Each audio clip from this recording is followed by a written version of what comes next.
Hmm? No, no, no, no, no, no. I don't go. Can I start? Can I start? Can I go? Oh.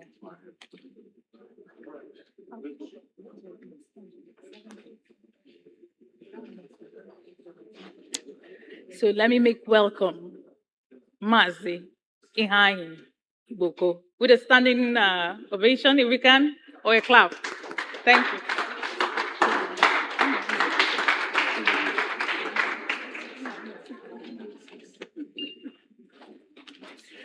Ihai, you're one guy that always turns up and you impress me with your outfits all the time. You don't disappoint, especially when it comes to traditional, outfits. So let me ask you, what inspired this outfit? I mean, sense of identity. So there's a certain pride that comes when you know who you are and when you know what you represent.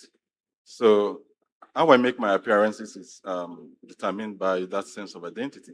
Hmm. And I'm always happy to show my Igbo-ness. And I'm proud to be called an Igbotic person. Boutique Ifeanyi. All right, so I see you wear a red cap. I don't know if I'm correct, but it's usually traditional chiefs that are allowed to wear red caps. So, are you a traditional chief? And if you are, what exactly is the title? Okay. Certain places, as a result of the work I do, have bestowed on me different titles. So, but the one I prefer is the one they call Deacon Abalis. Hmm. So that's the one I prefer. DK and Awalizu. I love that. So you've traveled quite. Uh, you've traveled some countries, most countries actually, and it's due to the kind of work you do, and how important it is. So tell us, what does it find you do? What's your work?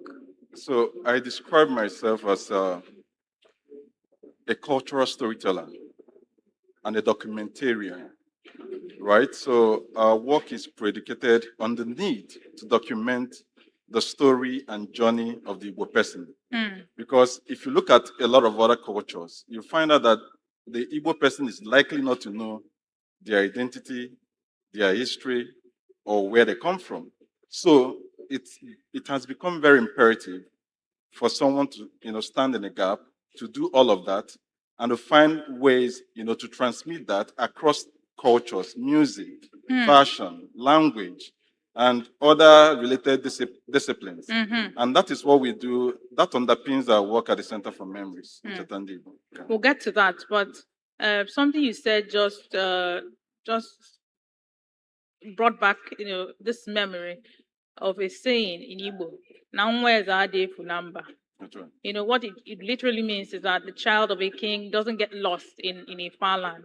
But it seems as though that has become, the opposite has become the case, especially with the Igbo, nation. A lot of families, Igbo families, the kids can't speak Igbo, they don't know where they're coming from, and things like that. How do you think the job, or what are some activities within, your work and in the Center of Memories that are geared towards bringing the Igbo people back to their roots in terms of language, culture, marriage, and what have you? The average Igbo person is challenged, is in a dilemma, right? The dilemma is simple: identity, right? So if you have read Things Fall Apart, you understand the clash between tradition and change. So people were born in a certain cultural milieu, and they were used to behaving in a certain kind of way. Mm. Their spirituality, their medicine, their architecture, every form of their existence was formed by a certain way of life wrapped in ordinary, right? Mm. Which ordinary forms the entire worldview of Ndibo, not just spirituality. When you mention ordinary, people think it's just spirituality. But ordinary is everything that is expected of everybody within that cultural milieu. So, but then the change came, and the change was occasioned by crisis and an introduction of a new way of life. And if you see a lot of people who are at that intersection, you find out that it's actually very difficult for them to advance, to make move, to progress. And then you remember the events of the 1960s, from say 1965 to 1970. It worsened the situation because a lot of people who would ordinarily identify as Igbo, as a result of that, has chosen to form a new identity for themselves. So going on without, talking about this, without finding a way to dissect all of this, has found the Igbo person to have, formed a new identity for themselves. And that has become a big burden for the Center for Memories. And we have to find ways to unravel all of this. And I guess we are doing right with the little things that we've done since inception. And for us, we know that we still have a lot of work to do, and we are doing it. We're not going to back out. Absolutely. I see you go strong with Nkatu Mwaka, Nkatu Mwibe, the museum, and I've seen some international Hollywood stars. Even those that are not from Igbo extract, they come and they see, especially knowing that there was a time history was taken out of the school curriculum. So my question now is, I want you to mention a particular product of Center for Memories, and then tell us exactly what they are addressing. It could be Nkatomwaka. Just pick one particular product and just break it down for us so that we can understand. Well, I came with a new product, but I told myself, we have 5 minutes. I can't even have the opportunity to, show you. I have something that we think should be in every home. So when we did a little research, we realized that it was not incompetency. It was not lack of desire, but lack of learning resources that has made a lot of families and schools not to avail the children or their wards the opportunity to learn Igbo language. And then what did we do? We worked with a lot of tutors and developed the Mara cards. So it's actually an advanced card that somebody can use to learn Igbo language. The ABCD, it speaks to you, it's verbal. You can use it to learn the spellings, the pronunciation. I have it here with me, but I couldn't have brought it because it would take a lot of time to engage. But beyond the physical thing, I try to see the work we do as intangible. Because if you look through the 15 exhibitions that we've done from all land Igbo, and the one we intend to open by December, which deals directly with the origin of Ndibo, Mbido. We've been working on this because a lot of Igbo persons do not know how. Some will tell you that they are Jews, others will tell you that they came from Nri. But again, in the work we do, we have 5 cultural linguistic divisions of Ndibo. So when you begin to look at the northern Igbo, the eastern Igbo, who are referred to as cross-Siberian Igbo. Yeah. The northern Igbo is the Abakaleke area. The western Igbo is the Eka, Ebanke area. The southern Igbo, Owerri, Olo, So you look at their stories are quite different. And then, for instance, the cross-Siberian Igbos, by the 20th century, a lot of them were not even seen as Igbo people.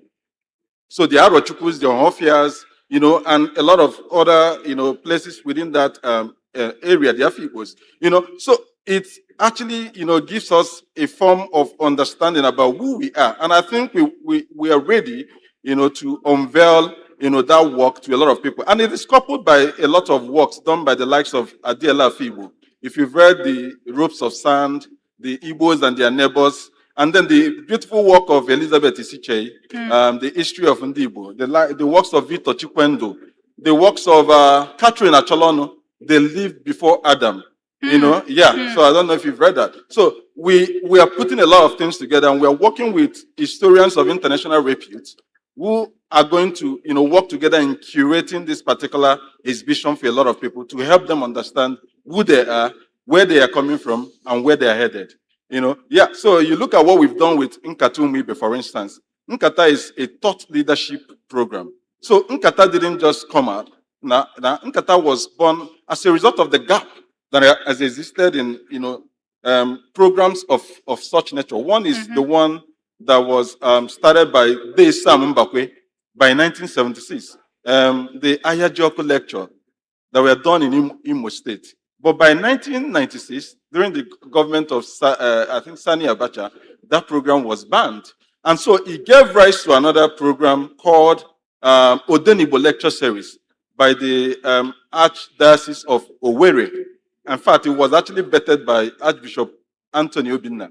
So, and during, I think, somewhere around 2000, that program came to a hiatus.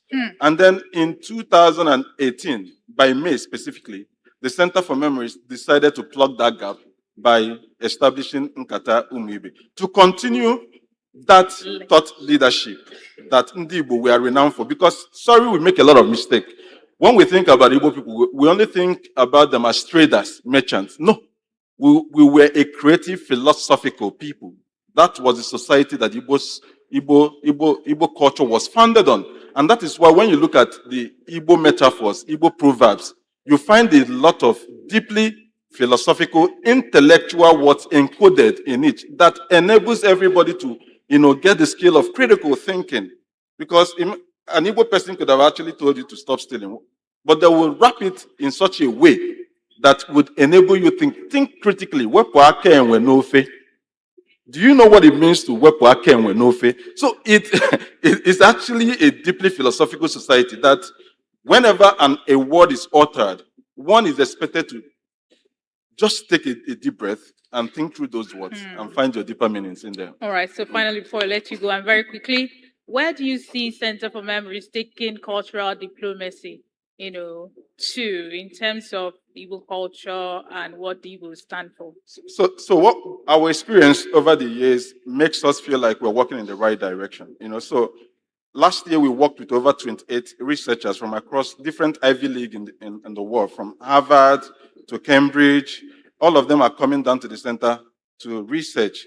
All of them are coming down to the center to ask about a very important phase for the Igbo people. And again, the number of diplomatic missions we've, engaged within the center, from the US to the UK to the Irish, everybody finding, their connections and similarities with Igbo people, coming down to the center to find out to deepen these connections.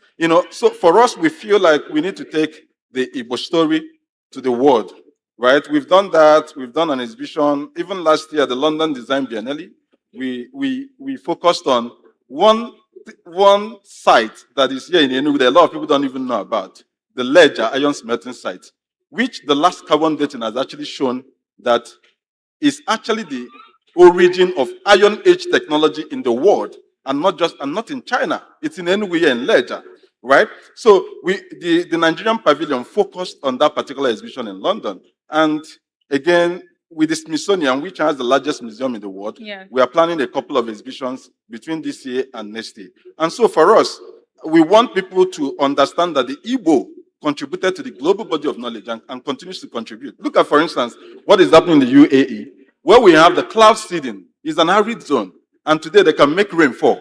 But in our place, we condemn and demonize Eyamiri, and we couldn't document it because it could have given us a lot of money. And look at Igbo architecture, for instance, in places like Finland, they give you a lot of allowances, to work with, so what we can call the OLO. I don't know the English variant for it. But the thing is this: our ancestors were wise. Our ancestors are one of the greatest people I know, and to look at the things that they have done and how to interpret it in the now to make sense and relevant to the people of the now is what drives us, and we'll continue to do all of that. So absolutely. Thank you so much. Can we put around our hands together for Mazi Hayi Boko? Thank you so much. Thank you so much.